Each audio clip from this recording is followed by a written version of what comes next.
Alright, in this video I'd like to show you how to calculate the attraction between charged objects.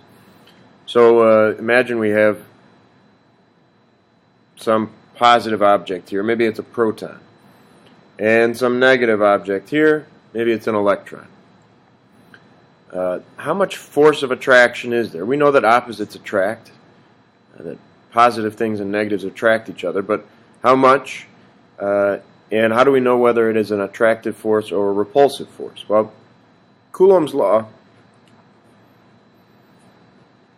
which looks like this, gives us the ability to determine the force of attraction, of electrostatic attraction between two objects.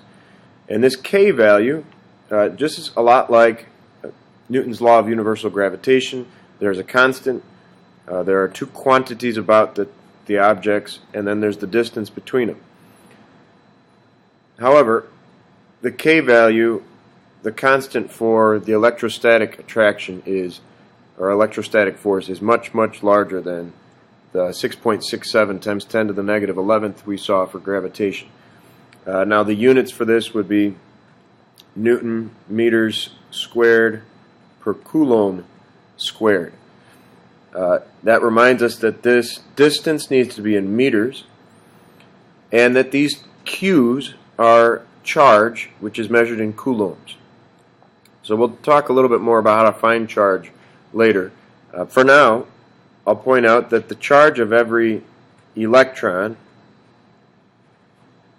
was determined in part by J.J. Thomson. It was found to be negative 1.6 times 10 to the negative 19th coulombs. So this is the standard unit for charge. It's named after Charles Augustin de Coulomb.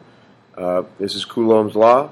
Charge is measured in coulombs. Well, probably remember from chemistry that protons have the same charge as electrons, although opposite.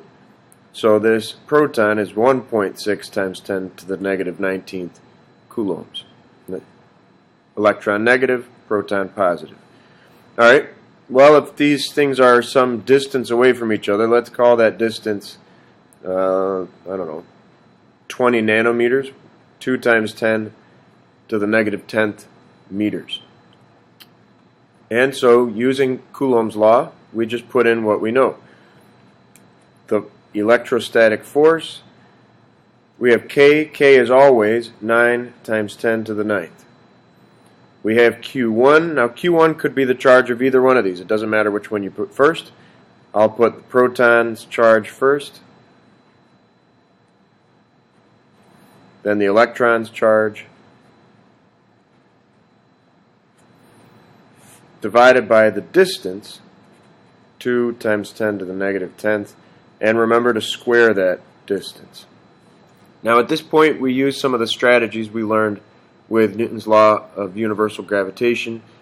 Knowing how to put this into your calculator, it's a little tricky. I like to do the coefficients, multiply these coefficients and divide by 2 squared, and then work out how many zeros get added or subtracted. If you use a calculator, you should put it in with ease.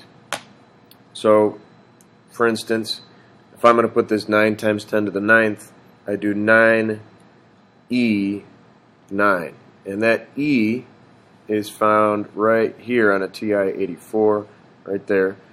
That little comma, if I hit second comma, it puts the E there.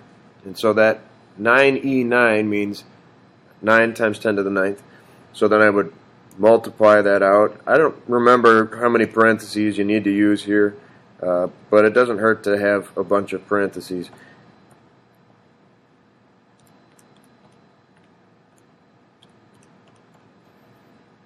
So there's my numerator, and I'll divide it by my denominator, 2e negative 10, and I should square that.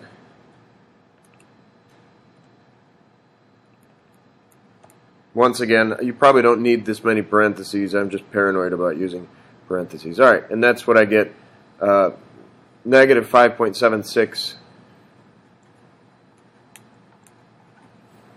times 10 to the negative 9th. And this is a force like any other force, so the units are in newtons. Now, what do these mean? This negative means that the force is negative. A negative force is one that attracts two objects. So that makes sense. We knew that they were going to attract because one was positive, one was negative. Mathematically, we can think of this expression. If these things are both positive, well, k is always positive and the distance is always a positive number.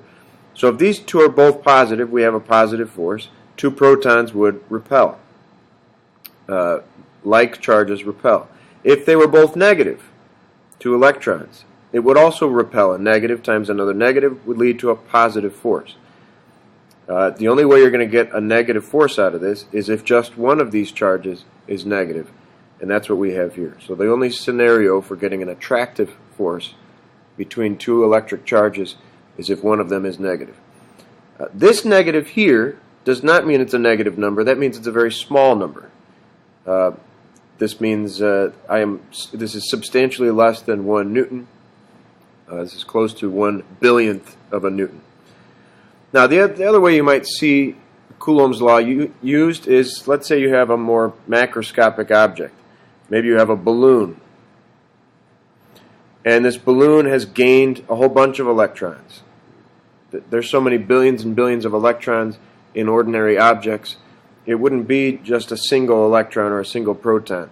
If I want to know how much this balloon is attracted to some other balloon, I would use this expression.